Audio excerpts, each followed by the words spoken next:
Krishna, Krishna Krishna, Hare Hare,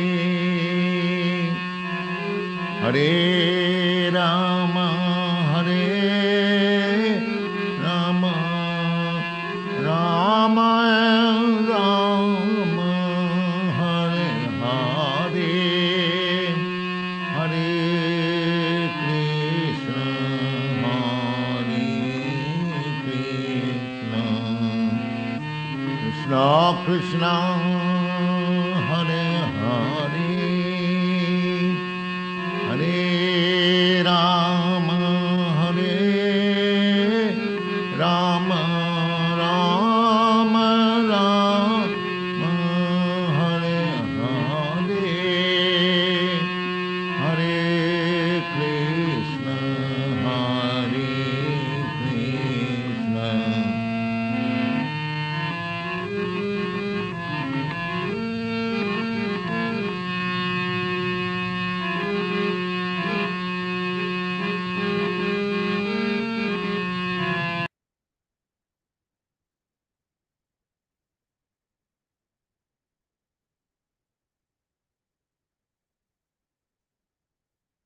Hare Krishna, dear devotees.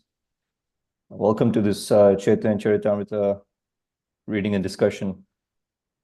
We're waiting for our host Vishwakarma Prabhu, but in the meantime, I wanted to ask Yaśodā-nandana Prabhu or Ronald Singh Prabhu to make some comments if they want.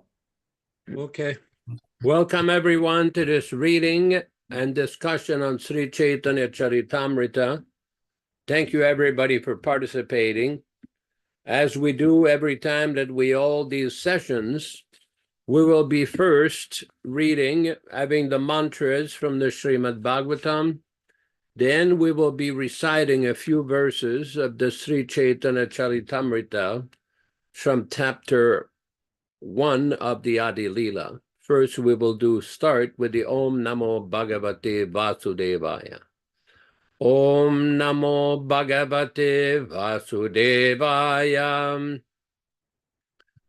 Om Namo Bhagavate Vasudevaya. Om Namo Bhagavate Vasudevaya. O my Lord, Sri Krishna, the son of Vasudeva, the all-pervading personality of Godhead, I offer my respectful obeisances unto you. Narayanam namaskritya. Narayanam namaskritya. Naram cheva narottamam. Naram cheva narottamam. Devim Saraswatim Vyasam. Devim Saraswatim Vyasam. Tato Jayam Mudirayet. Tato Jayam Mudirayet. One should utter the means of conquest, Srimad Bhagavatam or Sri Caitanya-caritāmṛta, after offering respectful obeisances, 1, to the personality of Godhead, Narayana, 2, to the Narayana Rishi, who is the supermost human being, 3, to the Mother Saraswati, the goddess of learning, then 4, to Srila Vyasadeva, the author, from Srimad Bhagavatam 1-4. We will be reading a few verses from the Adi Lila, chapter 1, starting with text number 17. Jai Jai Sri Caitanya Jai Nityananda Jaya Dvaita Chandra Jaya Gaura Bhakta Vrinda. Glory to Sri Caitanya and Nityananda. Glory to Advaita Chandra, and glory to all the devotees of Sri Gaura, Lord Chaitanya.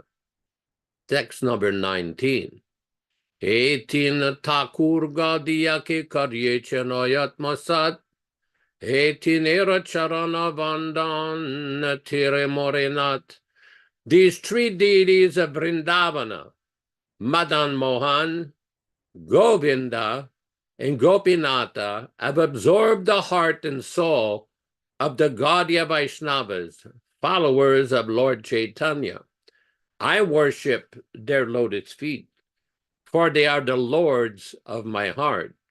Text number 20. Grante Rarambi Kori Mangala Charana Guru Vaishnava Bhagavanti Nirasmarana.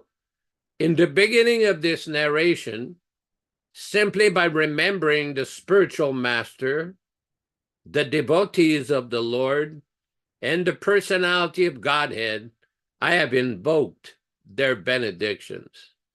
Text number 21.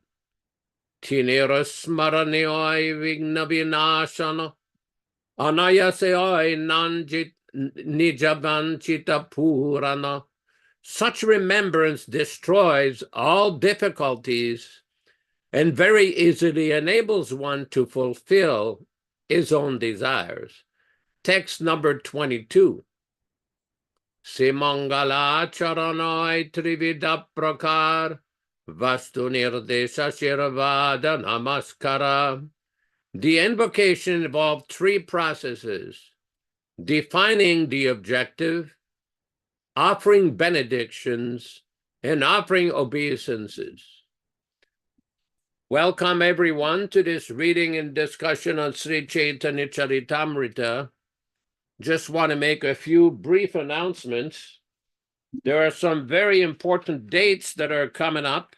For example, on Friday, May 17th, 2024, there's the appearance day of Srimati Sita Devi, the consort of Lord Sri Ramachandra.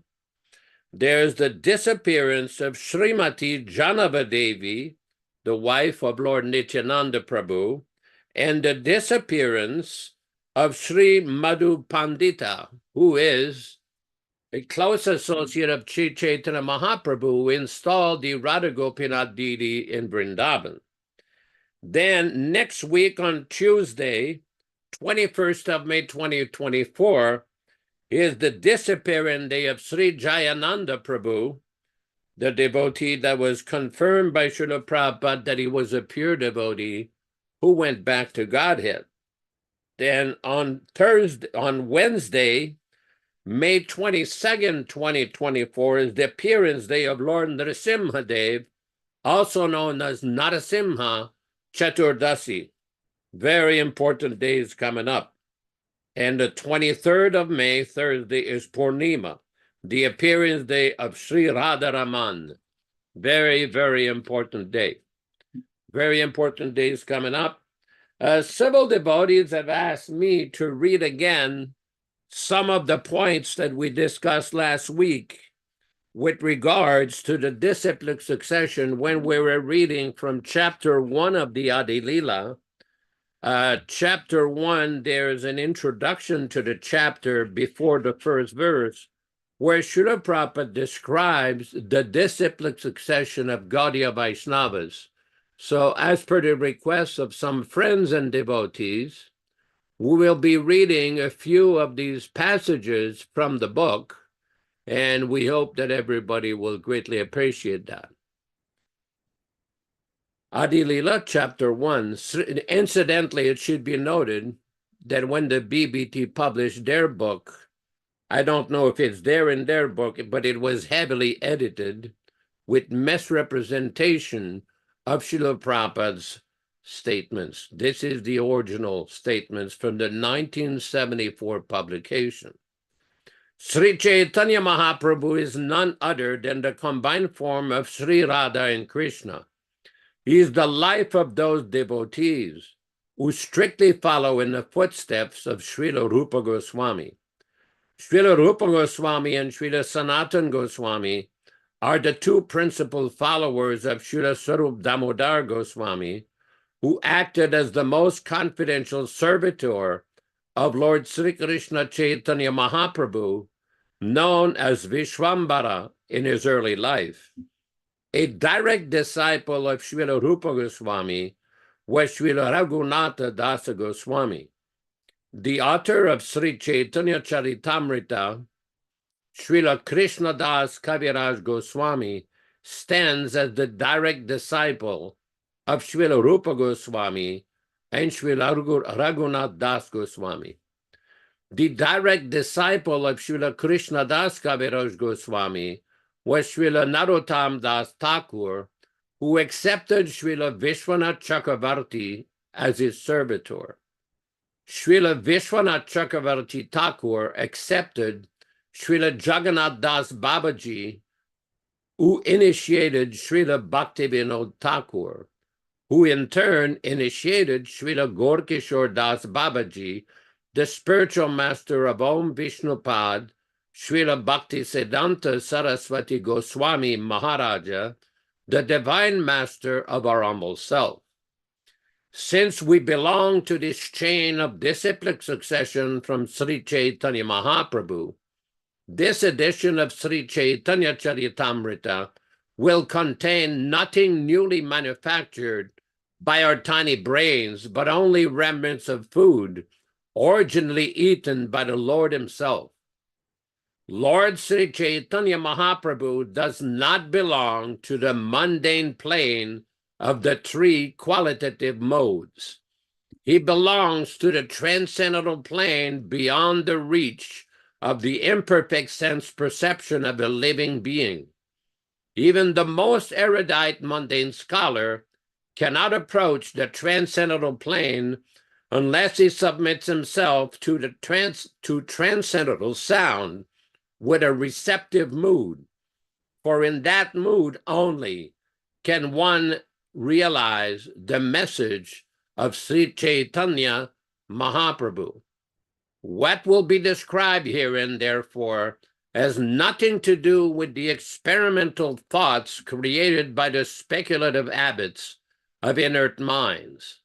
The subject matter of this book is not a mental concoction, but a factual spiritual experience that one can realize only by accepting the line of disciplic succession described above. Any deviation from that line will bewilder the reader's understanding of the mystery of Sri Caitanya-caritāmṛta, which is a transcendental literature meant for the postgraduate study of one who has realized all the Vedic scriptures, such as the Upanishads and Vedanta Sutra, in their natural commentaries, such as Srimad Bhagavatam and the Bhagavad Gita. This edition of Sri Caitanya-caritāmṛta is presented for the study of sincere scholars who are really seeking the absolute truth. It is not the arrogant scholarship of a mental speculator, but a sincere effort to serve the order of a superior authority whose service is the life and soul of this humble effort. It does not deviate even slightly from the revealed scriptures, and therefore anyone who follows in a disciplic line will be able to realize the essence of this book simply by the method of oral reception. The first chapter of Sri Caitanya-caritāmṛta begins with 14 Sanskrit verses that describe the absolute truth. Then the next 3 Sanskrit verses describe the principal deities of Vrindavana, namely Sri Radha Madana Mohana, Sri Radha Govinda Deva, and Sri Radha Gopinath Ji. The first of the 14 verses is a symbolic representation of the supreme truth, and the entire first chapter is in actuality devoted to this single verse, which describes Lord Chaitanya in his 6 different transcendental expansions. The first manifestation described is the spiritual master, who appears in 2 plenary parts called the initiating spiritual master and instructing spiritual master. They are identical because both of them are phenomenal manifestations of the supreme truth. Next described are the devotees, who are divided into 2 classes, namely the apprentices and the graduates. Next are the incarnations, avatars of the Lord, who are explained to be non-different from the Lord. These incarnations are considered in three divisions: incarnations of the potency of the Lord, incarnations of his qualities, and incarnations of his authority. In this connection, Lord Sri Krishna's direct manifestations and his manifestations for transcendental pastimes are discussed. Next considered are the potencies of the Lord, of which three principal manifestations are described: the consorts in the kingdom of God Vaikuntha, the queens of Dwaraka Dhama, and highest of all, the damsels of Vraja Dhama. Finally, there is the Supreme Lord himself, who is the fountainhead of all these manifestations. Lord Sri Krishna and his plenary expansions are all in the category of the Lord himself, the energetic absolute truth, whereas his devotees, his eternal associates, are his energies. The energy and energetic are fundamentally one, but since their functions are differently exhibited, they are simultaneously different also. Thus, the absolute truth is manifested in diversity in one unit. This philosophical truth, which is pursuant to the Vedanta Sutra, is called Achintya Bheda Abheda Tattva, or the conception of simultaneous oneness and difference. In the latter portion of this chapter, the transcendental position of Sri Chaitanya Mahaprabhu and that of Srila Nityananda Prabhu are described with reference to the above theistic facts. Now, one of the points that's to be understood here, in the third paragraph of this presentation by Srila Prabhupada, he describes any deviation from that line. He's referring to the line that he had previously described above, will bewilder the reader's understanding of the mystery of Sri Caitanya-caritāmṛta, which is a transcendental literature meant for the postgraduate study of one who has realized all the Vedic scriptures, such as the Upanishads and Vedanta Sutra, and their natural commentaries, such as Srimad Bhagavatam and the Bhagavad Gita. One point which we've many times discussed is some of the statements by Srila Prabhupada in the second paragraph. In the second paragraph, Prabhupada explained that Narottam Das Thakur, who accepted Srila Vishwanath Chakravarti as his servitor. Now, as a matter of fact, both of these great transcendental personalities were never on this planet at the same time. Narottam Das Thakur already departed back to his Goloka Lila before Srila Chakravarti was born. How did he accept him as a servitor? In other words, in what sense is Prabhupada describing that Vishwanath Chakravarti accepted Narottam Das Thakur as his guru? There is another lecture where Prabhupada describes that Vishwanath Chakravarti accepted Narottam Das Thakur as his spiritual master.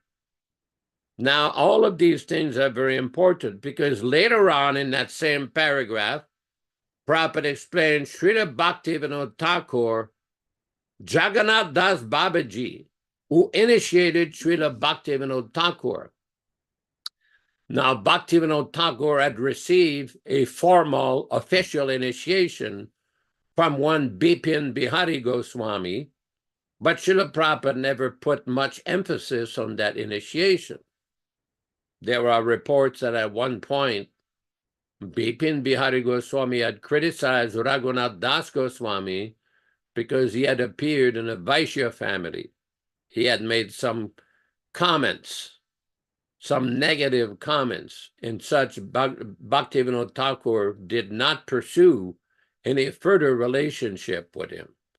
But Prabhupada is describing how Jagannath Das Babaji initiated Bhaktivedanta Thakur. How did he initiate him?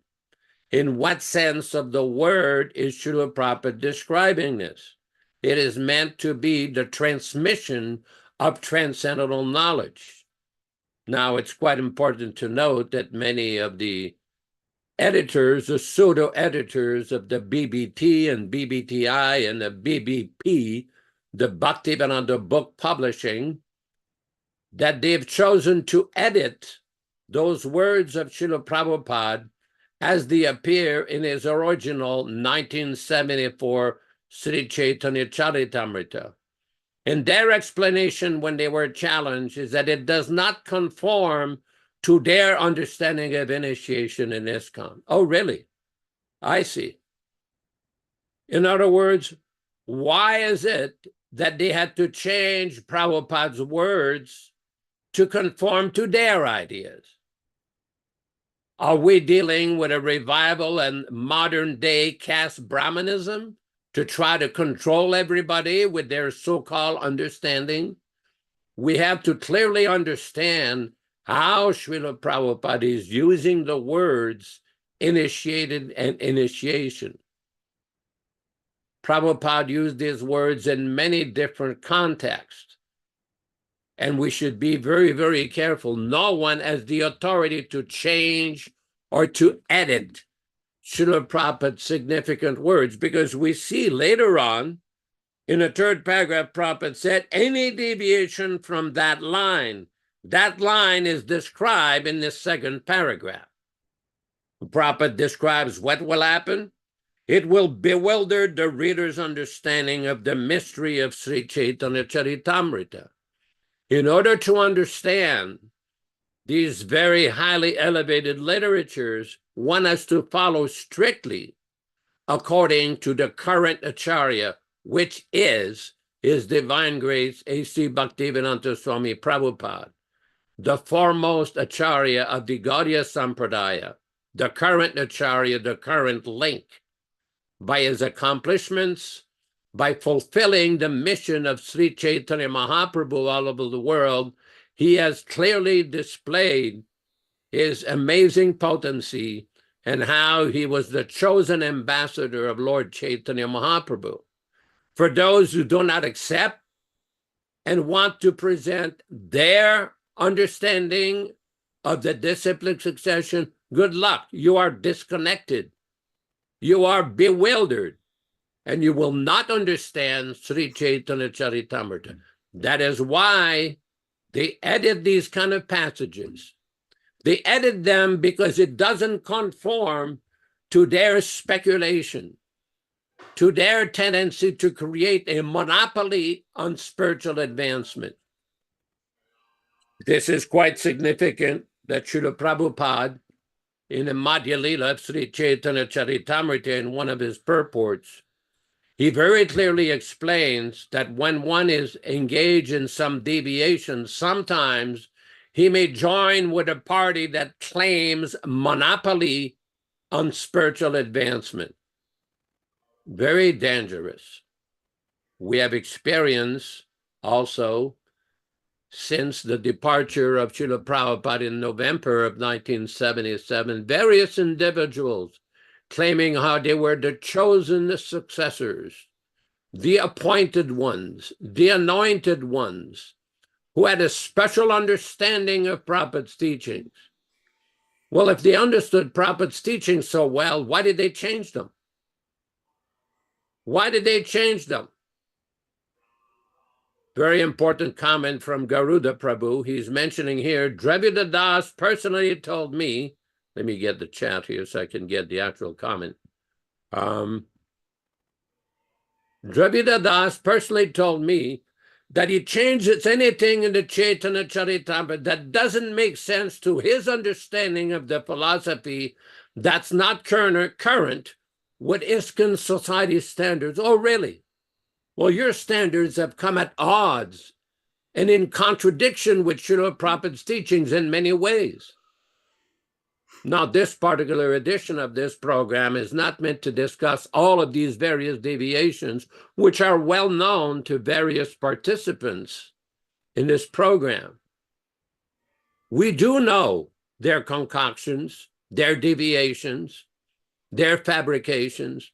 As a matter of fact, I just want to point out recently it's come to my attention that both Garuda Prabhu and Gupta Prabhu both have published a book in which they're describing how to understand the position of the Acharya and why one should not clean up or edit the words of Srila Prabhupada.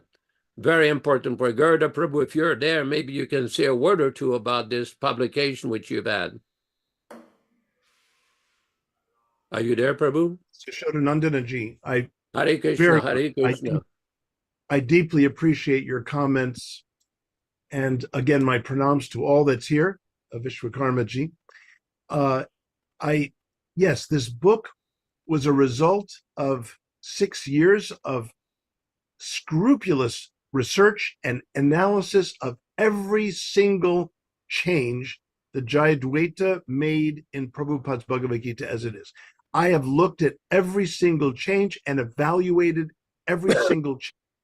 And I can tell you that 90%, maybe I'll be a little generous, 80% are simply useless changes, and if not useless, disruptive and even offensive changes. And the 20% that I might give him were, even if they were good changes, they were not meant to be changed in the book. They can be considerations in an annotation, in an endnote, but you don't change the master's book. You don't change any author's book. What to speak of the Acharya's book? So Gupta ji, the valuable chapter that Gupta wrote as an attorney, he traces the history of all of the fraudulent activities of the BBT over decades. And it is absolutely jaw-dropping when you read this. My chapter that comes last, his is the penultimate chapter.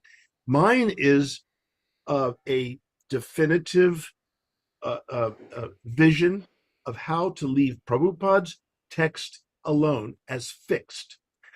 Prabhupada's text remains as fixed, and the annotations can be fluid. You can add, you can subtract, you can correct the annotations, but you don't touch the master's words, period. Maybe a spelling mistake.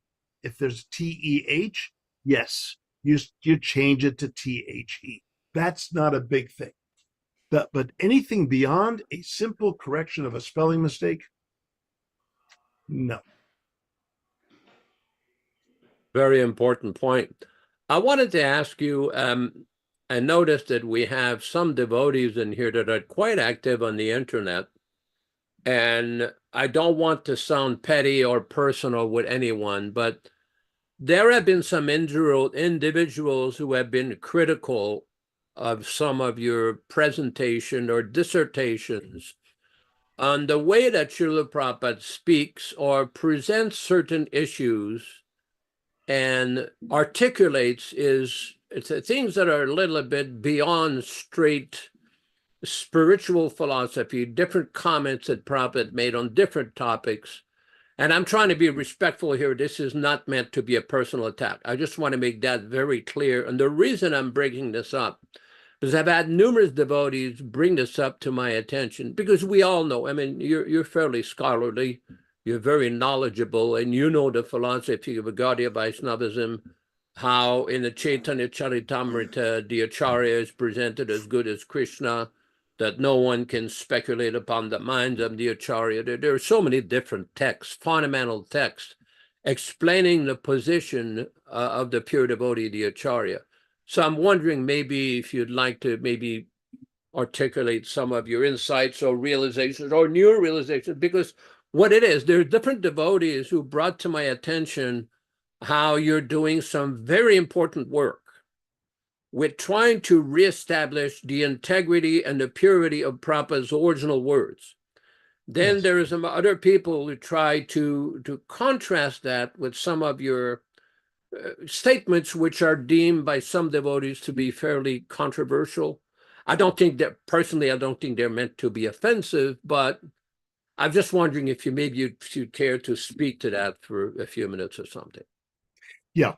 There's I think the piece to which you are referring, and the devotees who have read it and have brought their comments to me and so on, which I've appreciated. That was an article that was called "When the Master Speaks," and it's about Srila Prabhupada's form of discourse and the way Prabhupada's certain statements can appear to be very upsetting to outsiders. So I'm writing this as Graham M. Schweig, PhD. I'm not writing it as Garuda Das, devotee. So as a scholar, I'm having to be very blunt and have to acknowledge that there are people out there that consider Prabhupada's statements, and I don't particularly want to repeat them here, but the criticisms are there. Now, most devotees don't know how to address those statements because they're so painful, they are so hurtful, they don't want to. They just want to walk away. And I don't blame them, Yaśodā-nandana ji. But someone's got to get in there and get dirty and address them. I find myself trying to protect Prabhupada from certain devotees on the inside of the movement with the editorial changing.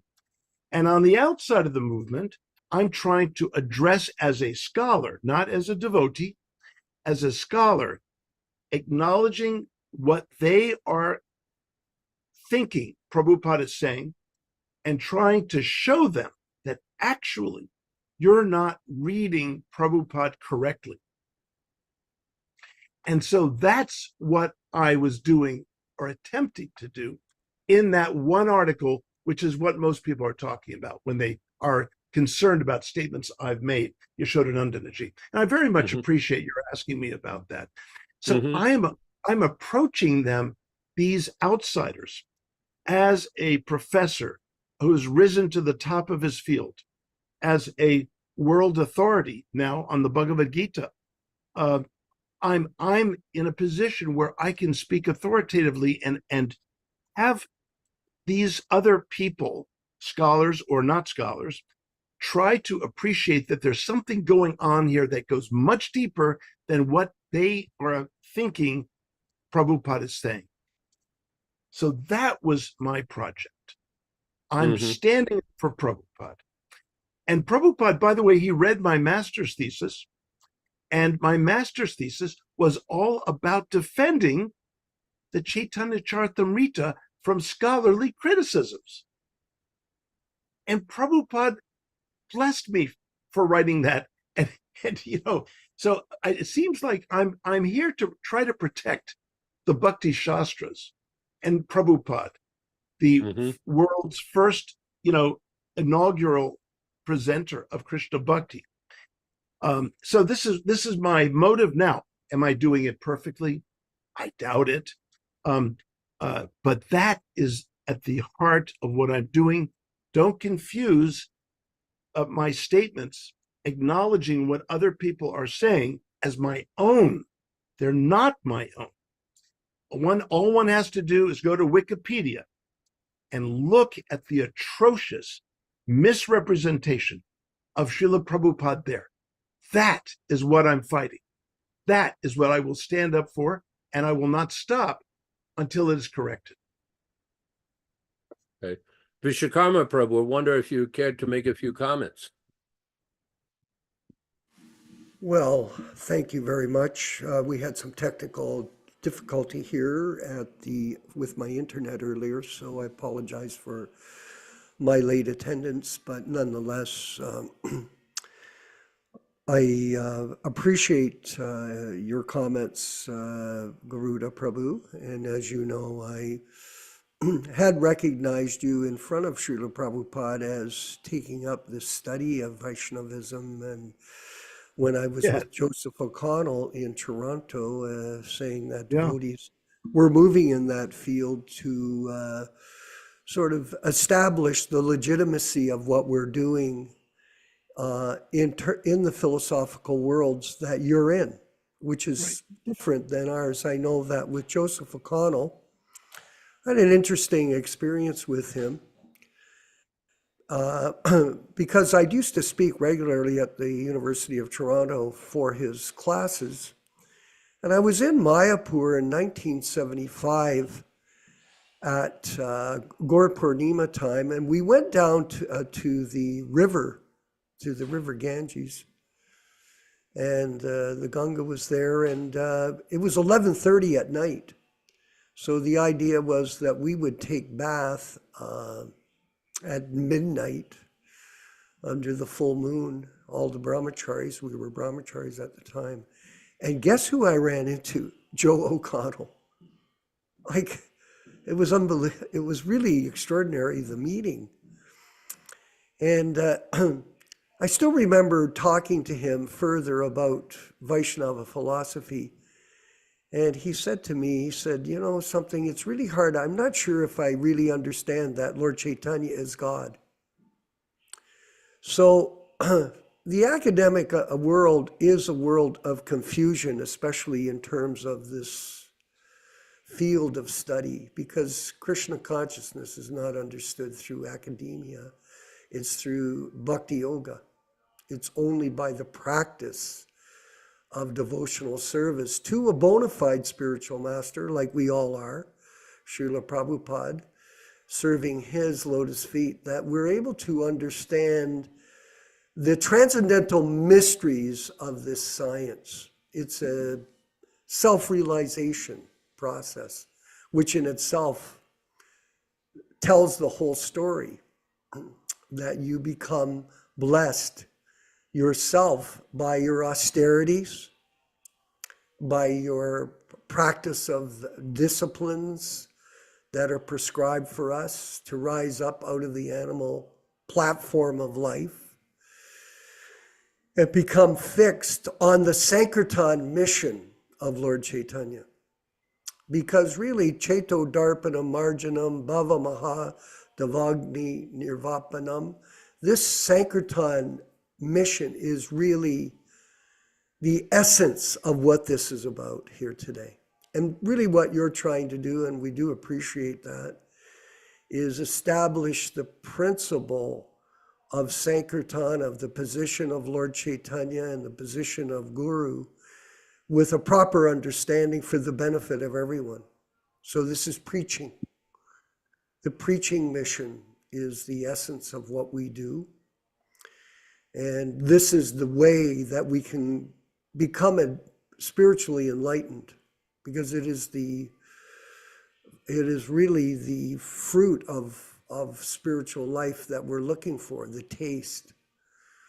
And Lord Chaitanya described that. I think the prayers of the Sikshastakam prayers represent the total essence of this, everything that we do here. And if we look carefully into them, we'll be able to get a deep understanding of the mysteries of Krishna consciousness, which are very, very difficult to understand. Why? Because we are insignificant in this universe. We absolutely are specks of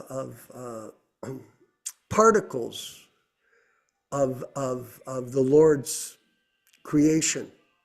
And it is by the mercy of Srila Prabhupada. It's interesting, Prabhu, that you're so focused on presenting Prabhupada as the bona fide Acharya, because such a soul is so rare. And the people that follow him, that become his disciples, are also very, very rare people. And we have a wonderful opportunity to move forward and protect this legacy. This is the idea, because the legacy, as you were mentioning, I thought it was quite relevant here. You were saying about Drivida and his whimsical comments. it's Prabhupada talks about third-class men. How can a third-class man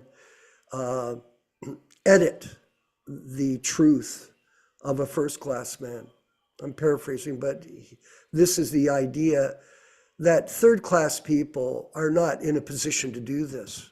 And somehow or other, by false ego and association with the great person, they become sort of infatuated with their knowledge, let's say. A knowledge they think they have, but they don't have. Can I tell you just one quick anecdote that Yes. I experienced in the BBT building after I gave a whole talk in the LA temple about the editing? I'm sitting there on the couch with Dravida to my right, and Yeah. Rameshwar is in front of us. And Rameshwar said, for Garuda's sake, I'd like to ask you again, why did you change the passage in the Caitanya-caritāmṛta where Prabhupada said, when the jiva is in the Tatastha Shakti, you changed it to the jiva is the Tatastha Shakti. Why did you change it? Dravida said, because it doesn't make any sense. The four other places where Prabhupada talks about the Tatastha Shakti, Prabhupada says the jiva is the Tatastha Shakti. So I changed it back. I made Prabhupada consistent. I looked at him. I said, who are you to make Prabhupada consistent, inconsistent, to make Prabhupada anything?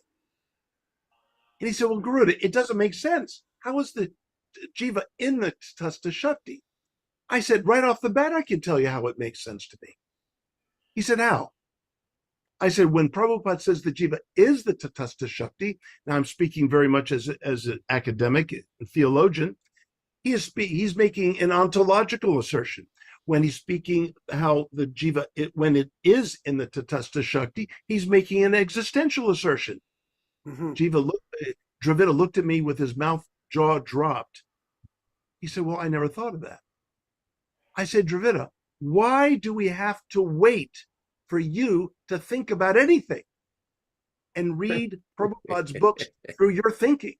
Why are we forced to do that? I feel, maybe I'm not as intelligent as you, Dravida, but you know what? I'd like to find out myself whether I'm reading Prabhupada's books correctly or not in good association, in Sangha. But I don't want you controlling the Vani of our spiritual master. So that was quite an event. Well, I think that the point is that we all of us in this group are aware of the hypocrisy that's taken place, the heresy that's taken place in the ISKCON movement since Prabhupada's departure from the material plane here. And it is unfortunate. It is actually, Prabhupada, it's a tragedy. It really is a tragedy. And as a group, we are making efforts now to work in such a way to protect the legacy. And I did want to mention, as you were aware, that we are in the process of moving forward to reprint the original Delhi Bhagavatams. And these Delhi Bhagavatams are, they're, in a relative sense, they seem to have so many imperfections, spelling errors and grammatical errors. But really, I know for many of us, they're the favorite books that we love to read because they're so authentic, let's say. They really demonstrate Prabhupada's brilliance at a very high level. It's the words are not it is the entire way that he captured the philosophy for the Western speaking world, which is totally captivating for all of us. And the fact of the matter is, I wanted to mention to everyone here that we have gone through a lot of different obstacles to get to this point. And one of them was the funding of it. And we launched 20 days ago the GoFundMe campaign to provide the Lakshmi for the publishing, which is, to me, a great service that we've been blessed with, all of us. The opportunity to step up and make a contribution to this vital project of printing the books, not only printing them, but distributing them after to sincere people that want to become Krishna conscious and go back to Godhead by the mercy of Srila Prabhupada. That is the mission here. To perform Sankirtan in this particular way. And it is such a great opportunity for everyone to be a part of this. And everyone that has donated, I have to say, yesterday, I spoke to a Sankirtan devotee in San Diego. And during the day I was with Ron Singh, we were discussing different aspects of the work that we do every day in this service. And this person was cross-examining me. What is his name? Rukma, Yaśodā, what's the name? Rukmangada. Yeah, Rukmangada. So he was cross-examining me. I've never met him before, and asking me all kinds of questions on the money parts of it. Oh, this question, that question. I simply told him the truth, what we were doing. And last evening, I got a note from him. He said, well, the total amount has been achieved. I go, really? He goes, yes. I couldn't wait any longer, so I donated $2,550 to bring it to $24,000. I just could not wait any longer.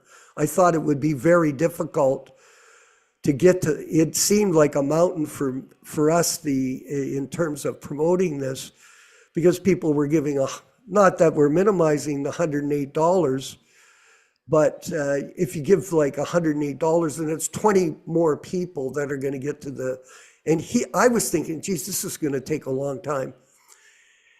And he said, I was feeling the same way. He said, I just couldn't wait any longer. So I wanted to give all the Lakshmi to finish this campaign up to this point. So we really want to send out a note of appreciation, not only to him, but to everyone here who's understood the significance of this. You know, Garuda, Prabhupada sent me a letter after I bought the Toronto temple. And he said to me in the letter, this is a topmost triumph for Krishna.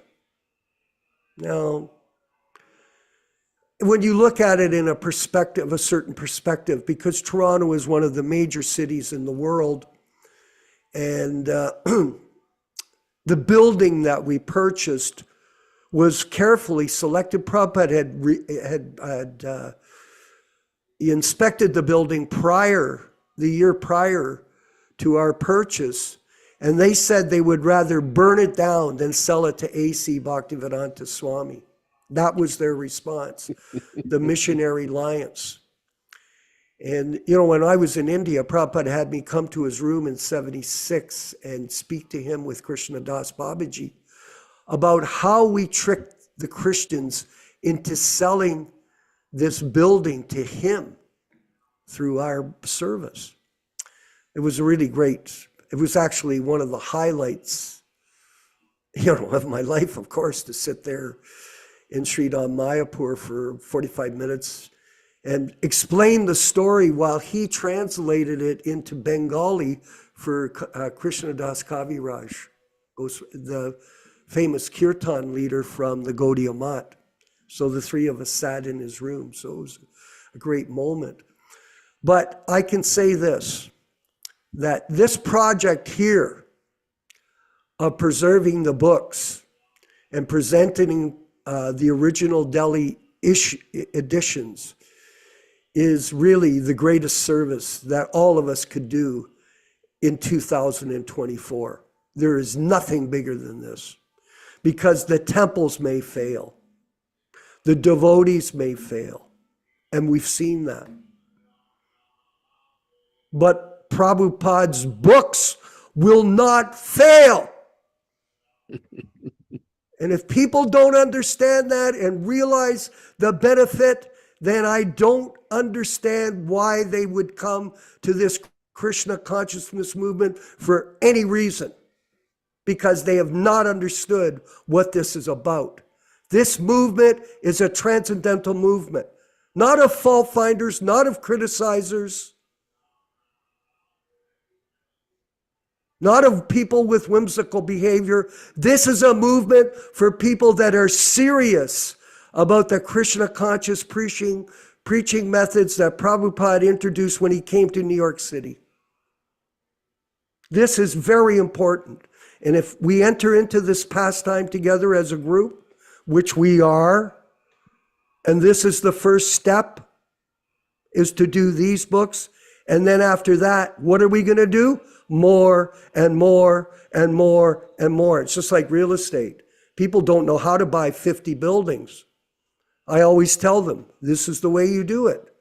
First you buy one, then you buy two, then you buy three, then you buy four. Then you go on and on and on and on, and you build your little real estate empire.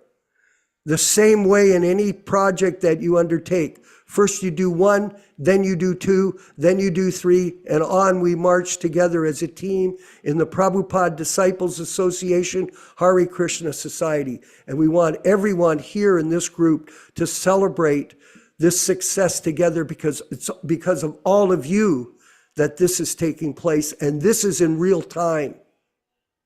This is in real time. This is not philosophy. This is devotional service in action. Yaśodā-nandana Prabhu, please. Thank you very much for making these points, and thank you, Garuda Prabhu, for mentioning these various insights and realizations you have. Personally, I've never been very enthusiastic or fond of personal attacks and insults with various devotees who don't agree with the institutional party line. I'm very much fond of open discussion, open debate, without fear of recrimination, harassment, ridicule. This is not the Vaishnava practice. One time, with Caitanya-caritāmṛta Swami and myself, when we were in Udupi, we were invited to visit a little village called Admaru. And this was a village that there is one of the Ashtamatas, one of the 8 principal monasteries in Udupi, called Admar Mat. They come from that little village. And the Swami, who was one of the 8 Swamis in Udupi, brought us to his place. And he had cooked this very elaborate feast of traditional Vaishnava Kannada cooking, which was quite amazing. This is things you can't buy in the market, the way they were cooking. And he had assembled a whole group of Brahmins to cook this very elaborate feast. And then he wanted to have a discussion with us about traditional Vedic debates. And the first thing he says, well, in traditional Vedic debates, with either Smartas or Shaivites or Mayavadis, you don't just start arguing. That's not how it works. The first part of the debate is what is acceptable as evidence, which Shastras are evidence, which commentaries of which branch of the Sampradaya or sub-branch are acceptable. Because you can't just start making arguments unless you have an acceptable criteria of evidence in Shastras and commentaries. Because what we have in our movement is a boatload of opinions, different resolutions, different institutional directive, different, in other words, the original evidence method has been trounced because of that change. Let's say we were to have a debate on any issue. How can you have a debate when the same group has 2 different versions of the Bhagavad Gita or Caitanya-caritāmṛta? That doesn't work. You can't have 2 different versions of one group which tries to promote or promulgate that they have seen the truth, and another group that wants to stick to the original version. He has seen the truth. That's why I kept reading today from that Caitanya-caritāmṛta page. This is very important. They don't like when Prabhupada said that Jagannath Das Babaji initiated Bhakti, but it's there. So there has to be a discussion. What is the meaning of the word initiated? What is the meaning of the word initiation? What does that mean in Prabhupada's context, not according to the speculation of an editor in San Diego? See, this idea that we have to reinterpret Prabhupada's ideas to fit into our institutional party line, this is simply nonsense. Prabhupada never said to do that. And what I'm seeing is many devotees that try to bring up these points, again, are subject to harassment, ridicule, insults, blasphemies, and some of them are even subjected to physical beatings, to physical assault. Now, I'm not going to give names here because I see that some people, oh, no, this had stopped a long time ago. We've had a reform. Things have changed. We're a lot more open. No, it's still ongoing. There are some people on this program, like, that I'm not going to give the names, that are still being subject to harassment now. Physical beatings, physical assault, verbal insults. And it's like ostracism. In other words, hey, this is the behavior of gundas, of thugs, of nonsense people. This has no place in a bona fide, mature Vaishnava society. What this shows is the behavior of a Kanishta society, or even worse, a Sahajya society, or a Mlecha society. In other words, if you don't have a clear understanding of what Prabhupada is trying to say, I don't care what topic it is, whether it's the book change, or women, or treatment of devotees, or protection of children, or Guru Tattva, well, Prabhupada has written about it. And a big question comes up, why is it that after Prabhupada, like somebody just asked me recently, why is there so much confusion? Didn't Prabhupada write enough? Didn't Prabhupada say enough on these topics? Did Srila Prabhupada, the leader of our Krishna Consciousness movement, did he not give clear instruction in 1977 before we depart? That's what Prabhupada used to say about his Guru Maharaj. The fact is that he did. Whether those instructions were made available to the persons in charge in 1977-78, that is another question. Whether they concealed it, suppressed it, repressed it for 10, 12 years, that is another very important question. Whether all the devotees that had been requested by Srila Prabhupada to come to Vrindavan to be with him in October of 1977, were they told by the leaders? Were they informed? Now, these are questions that are very significant because it brings the issue of credibility. If somebody has lost their credibility, they don't have a position to try to admonish everybody else that should accept their version of events, what Prabhupada really meant, what Prabhupada really intended, according to people in the ivory tower. We have to ask some hard questions. Some difficult questions, because it's just like when people ask me some of their questions, I must confess, I don't have all the answers. I know Prabhupada does. I know Prabhupada explains, just like he explains in that Caitanya-caritāmṛta purport, that if we don't accept that description of disciplic succession, somebody is guaranteed to be bewildered. And that's why open discussion has to take place. So rather than accuse somebody, and even sometimes people will lose their temper. Oh, if so-and-so don't stop discussing this issue, I'll have my disciples kill him. Oh, I'll have my disciples beat him up. Oh, really? You and his army. You think that will suppress the truth? Do you think that this will suppress Prabhupada's teachings? Your interpretation? Because we see right now there's a complete breakdown in devotees having faith and respect for their authorities, because they see so much problems, unsolved problems, lack of discussion, lack of open, straight accountability, lack of open dialogue. We often hear monologues. We're in charge, we're in top, or do as we say, otherwise here's the door, or we beat you up. Well, I'm sorry, this is not going to last. That kind of propaganda is not lasting now. Devotees are not accepting this dictatorial mentality, this brute mentality, this Gunda mentality. What this movement is lacking in intellectual virility. What does that mean? That you're able to articulate your points, and if somebody adds questions or challenges, you're able to deal with it in a sane, responsible, cool-headed way, not like a Gunda.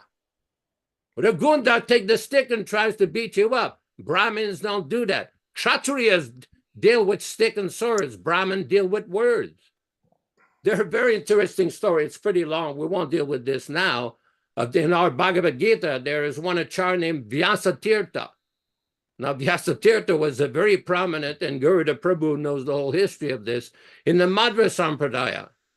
And he wrote a book called Nyaya-amṛta, which was a big challenge to the prevailing Mayavadi ideas at the time. It's basically a compilation of all the writings and various points that all the Advaita Pandits, including Adi Shankaracharya, everything they wrote, and he showed all the contradictions. So then afterwards, there was a big scholar from Bengal named Madhusudana Saraswati, who used to live in Bari. He wrote a big book called Advaita Siddhi, attempting to refute all of the points of Vyasatirtha. So what happened? He used to give lectures on this book.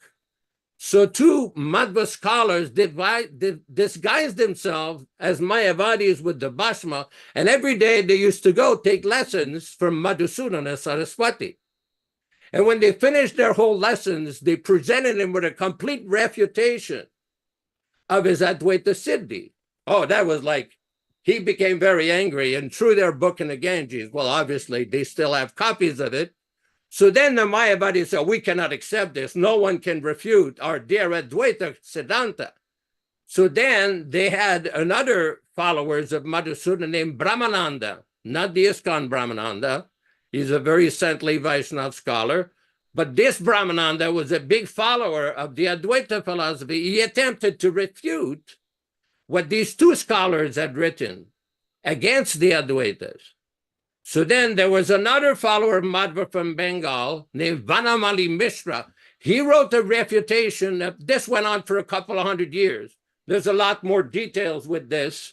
And some of you, if you're inclined to do so, you can look on Google and research the whole story. But the point that I'm making, that even though they had differences, okay, they had differences, they didn't threaten one another. They didn't beat up one another. They didn't play games like what they played with you, Garuda Prabhu, and other people on this call. They dealt with the philosophy. And when they had questions, they dealt with it. Our movement is nowhere this level of intellectual and devotional maturity. They have a lot of growing up to do. A lot of growing up to do. And that's all for now. And as I like to say, to whom it may concern. And I'm sure we understand who it's directed to. Well, I wanted to bring up an issue for all of us to be aware of, and we should be careful when dealing with these matters. With the ISKCON group, we had a situation where a couple moved to a particular place in America, and when they didn't cooperate with the local authorities on the ISKCON policies of guru initiation and change books, they became uncomfortable, made uncomfortable in that environment and rejected. Now, this weekend, we had a situation where Ron Singh was beaten at the Sacramento Temple by a Prabhupada follower who was opposed to his presentation of our philosophy that Prabhupada is, in essence, the guru, and the books shouldn't be changed. And this person, who was twice his size, ran at him and beat his face, injured him, and he had to go to the hospital. Today I spoke with Ron, and he got the MRI reports that in the back of his head, which was injured. He could have been killed. He could have been killed. Violence. I talked to Krishna Consciousness about it because he's a police officer for 34 years. And he gave me the insight that these charges should be assault and battery, because assault is just the attack and battery is the actual inflicting of bodily harm. And this guy showered down punches on Ron Singh, all because he was representing the truth to these people. And not only that, Garuda, the people in the ISKCON congregation lied to the police. Lied to the police. And therefore they went and put handcuffs on Ron and threw him in the van after he was let out. So this is something we should be aware of. And Krishna Consciousness, just so everybody knows, was the key witness against Tirtha, who murdered Sulochan back in the 80s under the direction of Radhanath and Kirtananda. He was the key witness. We can have him speak next and tell how it was his testimony that put this person in jail for life. And then subsequently, Prabhu became a police officer for 34 years and was recognized as one of the top police officers in his division in California. Maybe you could speak a bit, because it's important to know, Prabhus, be careful. Be careful what you do, what you say, especially with a group of fanatic cult members. Krishna Consciousness, please. All right, so these points are all incredibly, important. And the only comment I think is important for me to say right now is that Ron's okay, and a head injury is serious. Okay, I've seen a lot of persons shake it off and say, I don't need to go to the hospital, and the next day they're bleeding from the brain. So he did finally go and check himself out. And he needs to actually go back again and just have them do another EKG, just brain scan, just to be on the safe side, because it's not something you want to take lightly. The other thing is, just to qualify, so I was a police officer sworn for 17, and then I worked for Secret Service, private sector for 17. So it's a combined 34 years of law enforcement. But I think the important part is I was acting as a nighttime security in Los Angeles in the early 80s, because motorcycle gangs and other thugs, not devotees, were bashing windows out of the vehicles parked along Watsika and throwing Molotov cocktails and stealing things out of the car. So I took this on as a service, and I witnessed a lot of things. And the word got to New Vrindavan, and so I was approached by this Tirtha. And look, I'm not proud of some of the ways that I acted as a result of Sulochan being murdered. I didn't have anything directly to do with his murder, but I witnessed so much that I was approached and said, why didn't you do anything about it? And I said, well, I was tricked. I was told that he was just there to deliver a message for Kirtananda. So the entire time that I started to, make this a career, my other arrest is not as famous, but it's just as important. And it's something that we all need to remember to do, is that Prabhupada taught us that we not only have to follow Krishna's laws, the laws of nature, but we have to follow man's laws. We have to be above reproach. So I was approached by two Matajis, two mothers in New Dwarka with their kids in tow. And I'll fast forward. It was a child molestation in the Gurukul there. So I'm carrying handcuffs. I was the security guard. So I approached Kurma, who was the teacher there. And I could tell right away, based on my line of questioning, that he didn't want to be in that room. So I blocked the door. And when he tried to push me out of the way, I handcuffed him and I called the Los Angeles Police Department. Anyway, fast forward. He spent 34 years of his entire 34-year sentence without parole for molesting several children in that Gurukul. So this is how we're supposed to act. It's not that we shove it under the rug and pretend it's not there. We take action. The laws are there. I've read them. The books are very thick for each division of laws: penal code, vehicle code, business and professional code, there, health and safety code. There's so many. So it's not like we all go out and become police officers. That's not my point. But we have to utilize the police to start a paper trail. So Ron did that. He made a police report.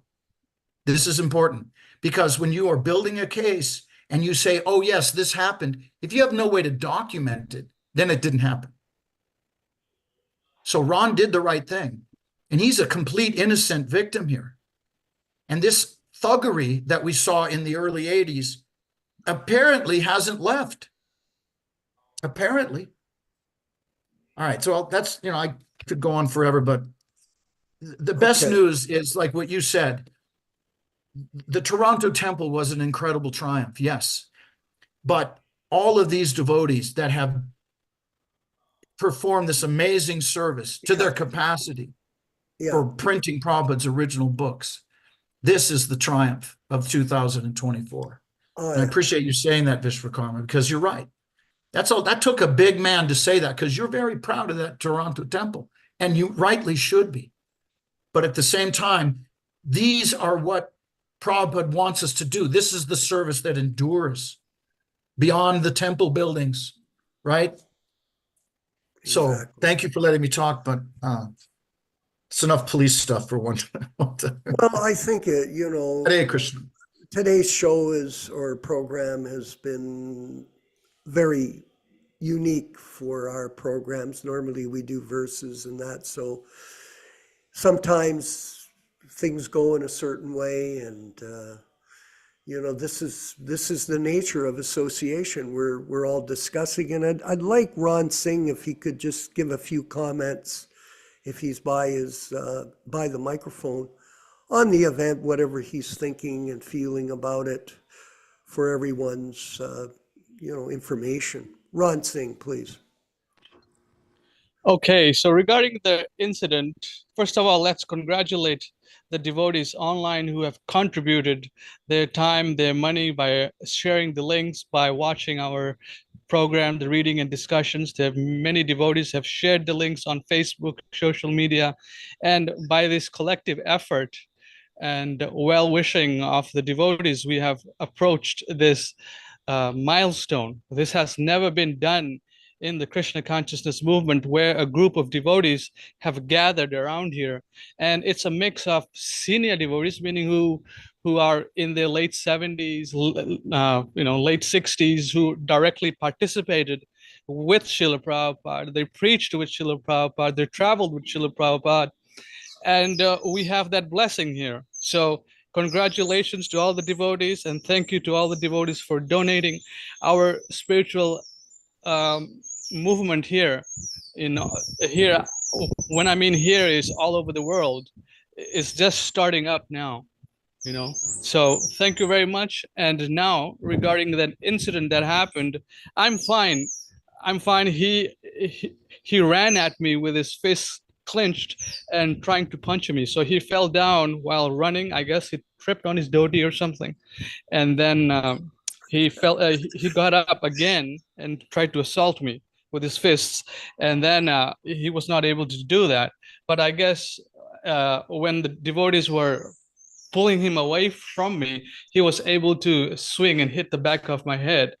That was that was what happened. And then the police, well, actually what happened was there were many witnesses. And I said, look, Udayananda Prabhu, you have assaulted me. And one guy said, oh, you tripped him. Oh, I didn't see anything. So this is the type of people we're dealing with in the so-called ISKCON movement. They will conspire amongst each other. They'll make you look like a criminal, and they'll do anything to propagate their lies.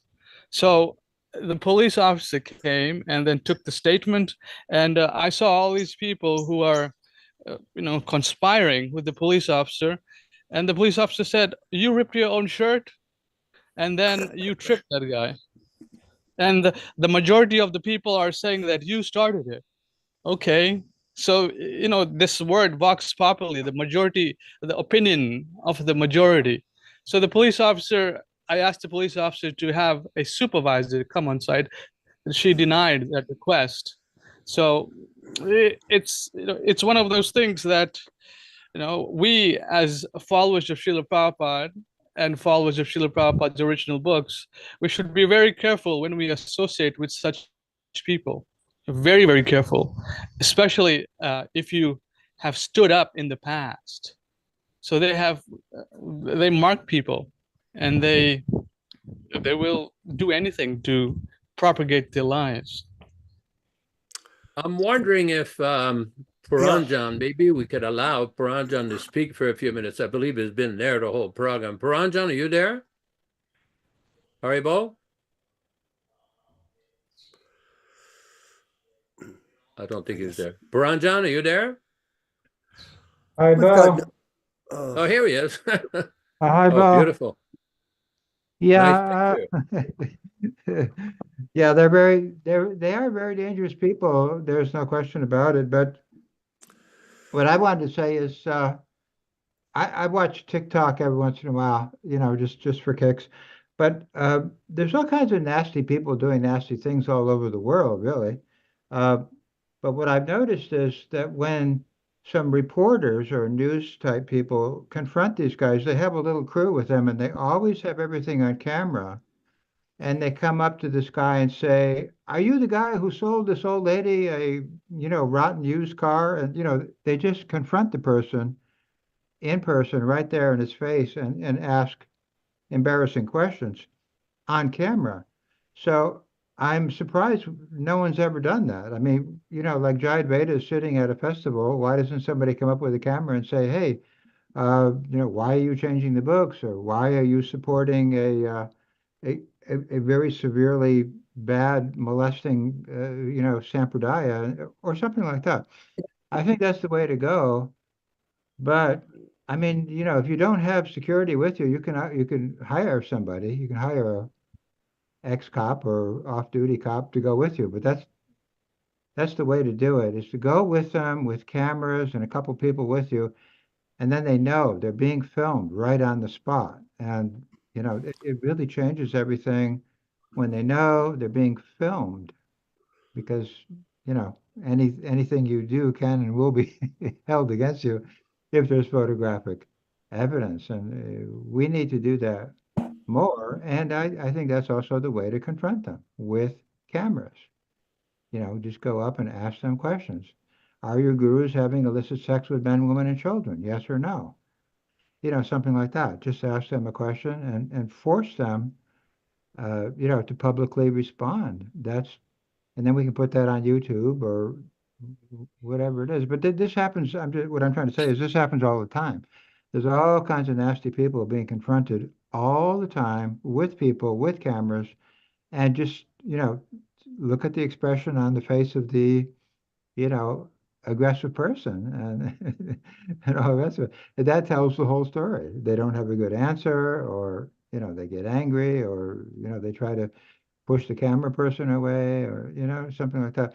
This happened recently in Mayapur. A lady who was a victim of molesting in Mayapur, she went up and confronted the person who had abused her, but she had camera people with her. And then they came back and pushed the camera person, but all that was on camera, attacking her camera person. So that in my opinion, is a more effective way of dealing with the situation, although it's always dangerous, you know. I mean, there's no question about it. But I just wanted to make one other comment about the changed books. An interesting thing has come up. You know, I have challenged Purujat. Purujat was this guy who, you know, was making his own edition of the Bhagavad Gita. I challenged him a long time ago. But anyway, his followers were trying to say recently to me that, oh, he's using the 1972 edition. But if you go to his website and you click on the Bhagavad Gita, which has our cover, it has our 72 cover. It looks like the original book. But when you look at the PDF, it says edited by Purujat. It's not the original 72 at all. So, you know, they're just trying to scam people, and obviously he's still using his own edition. But anyway, I just wanted people to be aware of that. If they tell you that's the original, it is not the original. It is his edited version, and it says that right there on their website. So anyway, that's the way I would do it. But I've been dealing with these people for years. When I was in LA, you know, the Gundas would do the coyote walk around me. There'd be 3 or 4 Gundas just walking around me. I mean, it's very dangerous, you know, dealing with these people. There's no question about it, and we should, you know, take note of that and you know, act appropriately. So Okay. that's all. That's all. Thank you. The video is a great suggestion. I cannot improve on that advice. Videotape, because then there's no question about what happened. That's enough. Yeah, I know that, Ron, all the incidents that took place in Sacramento are on video file with the police, and he's requested them. But what do you think, Garuda? We'll get to other people. I saw that. What do you think about this whole discussion today? Go ahead.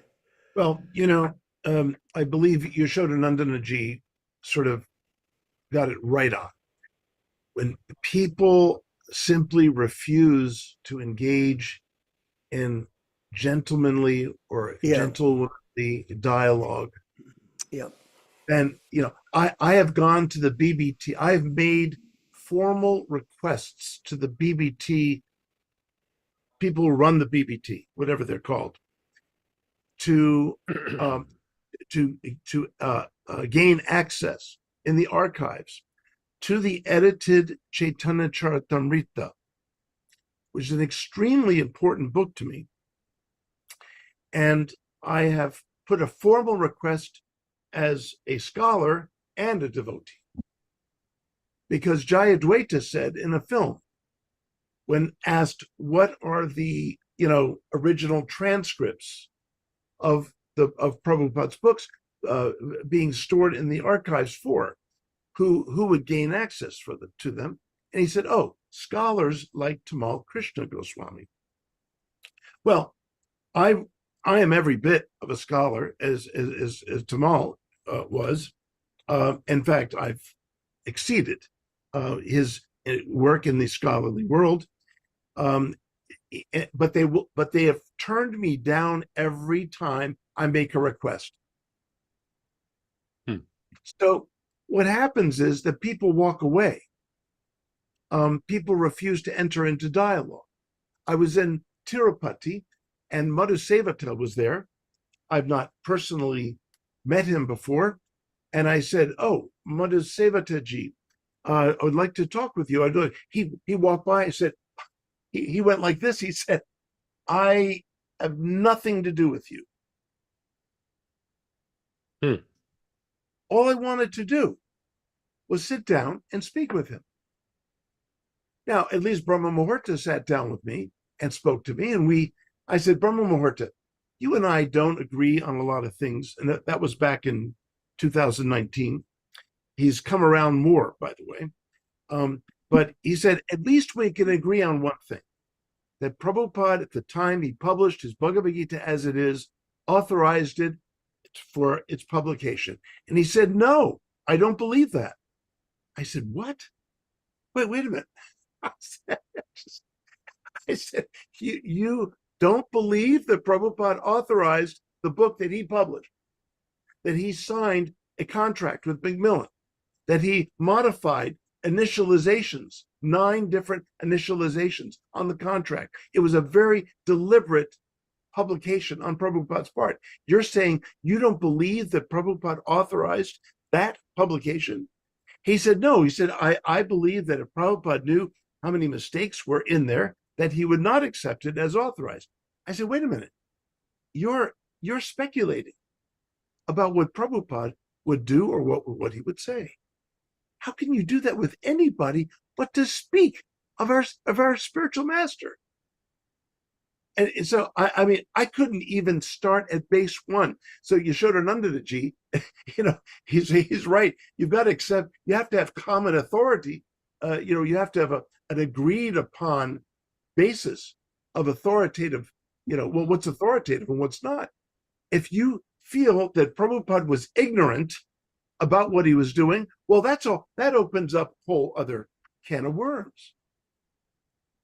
Every author has the moral rights to have his or her work preserved until they do otherwise. And you can make all kinds of assumptions you want. Srila Prabhupada was a genius by material standards. He knew exactly what he was doing. It was very deliberate, and even he couldn't accept it at the time. So Vishwakarmaji, Yaśodā-nandana is right on the mark when he says, if you can't agree on basics, there's almost no room for dialogue, even when there's a willingness for dialogue. Right.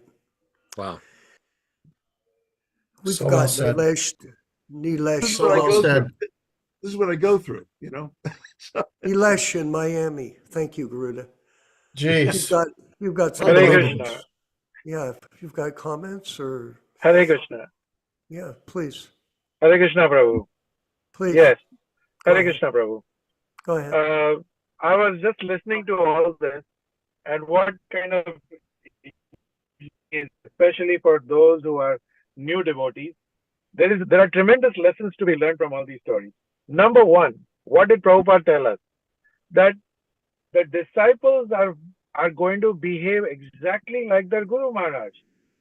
If the disciples are not going to report the violence the way they have witnessed it in truth, why? Because they are following the bogus gurus. So if they follow bogus gurus, they are going to do bogus things themselves. If I'm going to follow Kanishta Adhikari, my evolution in Krishna consciousness will be up to his knowledge. If I'm going to follow a Madhyam Adhikari, I'm going to be up to that level. But if I follow an Uttam Adhikari, a bona fide source, I'm going to reach my final destination. Bhagavatim Gatim. So what new could you expect from such people?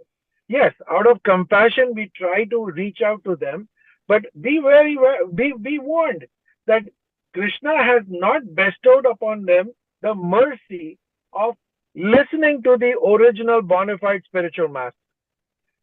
Jivas like me who were ready to be initiated by one of the fake gurus, I had made all the provisions.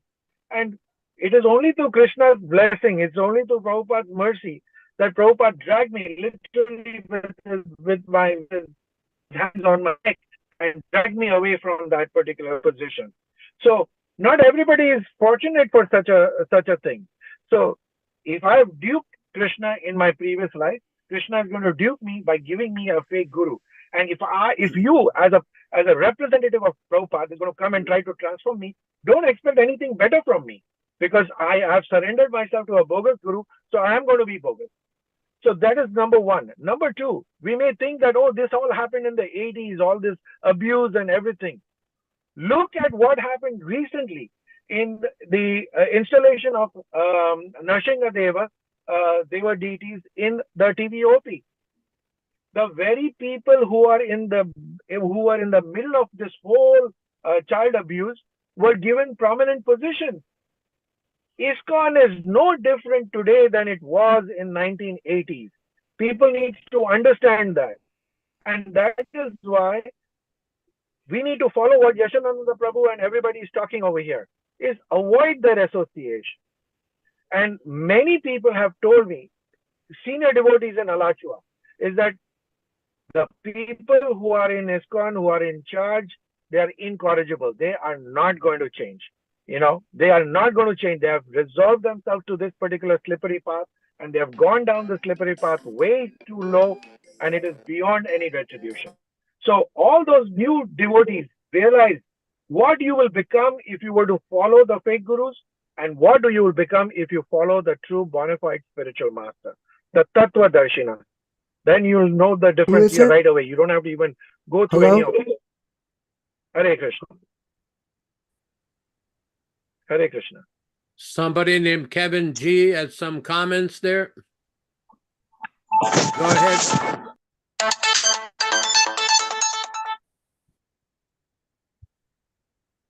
Kevin G. Prabhu. Hare Krishna Prabhu, Dandavats Prabhu, bless for all the devotees. I just wanted to make a short comment, just on the awareness of rights, the point of how dangerous it can be, just going to ISKCON properties, being involved in closely involved in ISKCON programs. Just the two things I noticed in the last couple of years, going to Prabhupada's Murari Sevaka temple in Tennessee, Middle Tennessee. Last Nityananda Trayodashi was last time I went to temple physically, and was helping in kitchen. I saw the mother who manages there was helping in kitchen. I saw an empty ghee container on the tabletop full of handgun pistol shells that were empty, and I asked about it and made a comment. I said, "Oh, are those hand pistol shells empty?" And she said, "Oh yeah, I was just practicing my shooting." She recently took up having a pistol just for protection. Just her and her daughters that stay there at that property at Murari Sevaka. So I sort of understood, but at the same time, she's a Jayapataka disciple. So like Prabhu was mentioning, we absorb the qualities of these people that we worship, and also the Prabhupada disciple who was banned from there, removed 5 years ago, Gadi Das, created his own farm 30 minutes or so down the next township. I heard he also has an arsenal of tons of different weapons, automatic and different weapons and things. And so this is strange. It's just good to be aware of what we're getting involved in. If we know people that are starting to explore, walk on the property of ISKCON organization, it's good to be aware of these things. Yeah, it's dangerous. I liked hearing everything the devotees had to say today. Thank you, Hare Krishna. Okay, well, thank you, everyone. This was quite the discussion. Hey, Prabhu, Yaśodā, and Garuda. Yep. All of you, very interesting and a little bit different than we normally have, but nonetheless very valuable. And we're going to wind up the program, and I wanted to say that, first of all, we want to thank everyone for supporting the GoFundMe program, and there's still opportunity for you to donate money for publication of books, and the distribution of them as we move forward, which is going to really further complete our efforts to protect Prabhupada's legacy, which is our mission. And this requires teamwork, it requires cooperation. And these things Prabhupada wanted all of us to practically demonstrate in our daily activities. So service and surrender, giving money is a very valuable service that you can render if you're not capable of actually doing much except, work or whatever you're doing. But if you can offer some of the results in this service, it'll be recognized by Srila Prabhupada and recognized by Krishna, and will bless you and your family in that service. So thank you, everyone. We'll be back on Saturday morning for Bhagavad Gita as it is, reading and discussion, and Sunday for Srimad Bhagavatam. So we look forward to seeing you then. if you want to move ahead with the kirtan, please, and then the Vanchakalpa prayers, the offering of obeisances. This will wind up the program for this evening.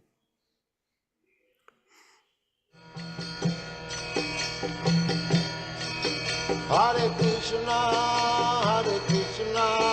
Krishna Krishna, Hare Hare, Hare Rama, Rama Rama, Hare Hare. Hare Krishna, Krishna Krishna, Hare Hare, Hare Rama,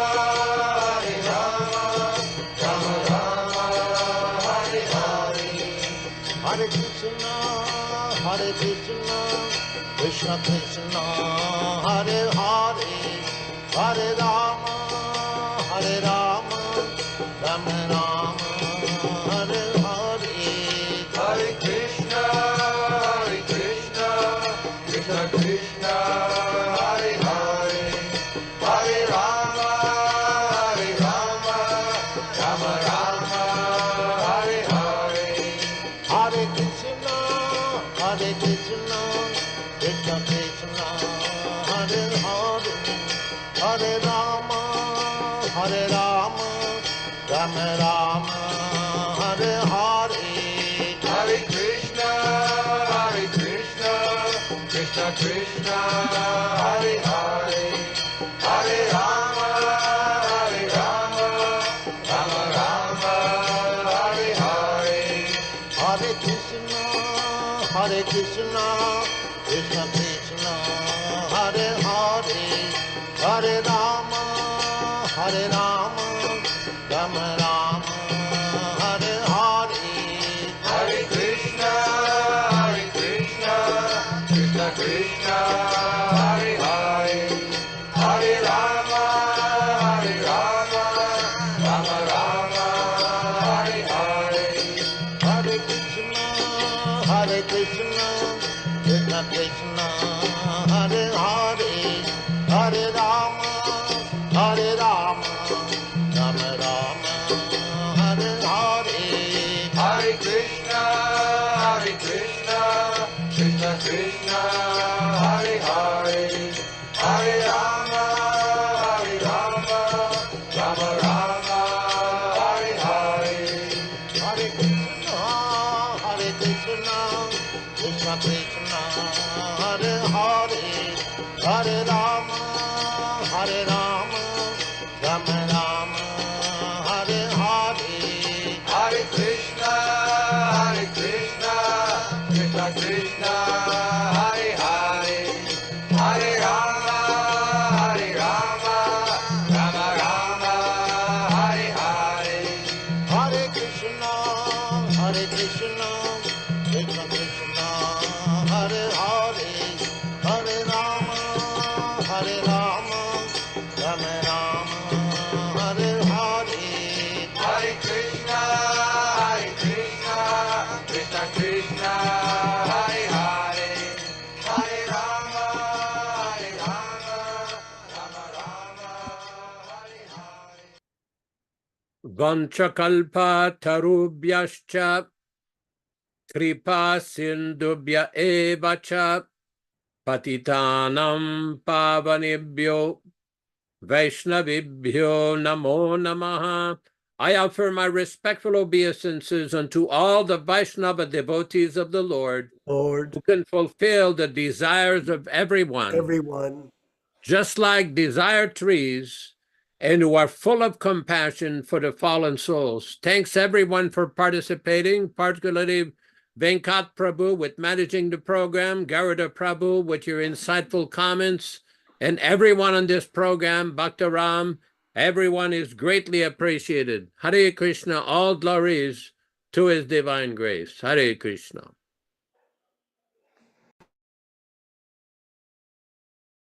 Deham Sri Guru Sri Juta Padakamalam Sri Gurum Vaishnava Vangsha श्रीरूपं साग्रजातं सहगण रघुनाथान्वितं तं सजीवं साद्वैतं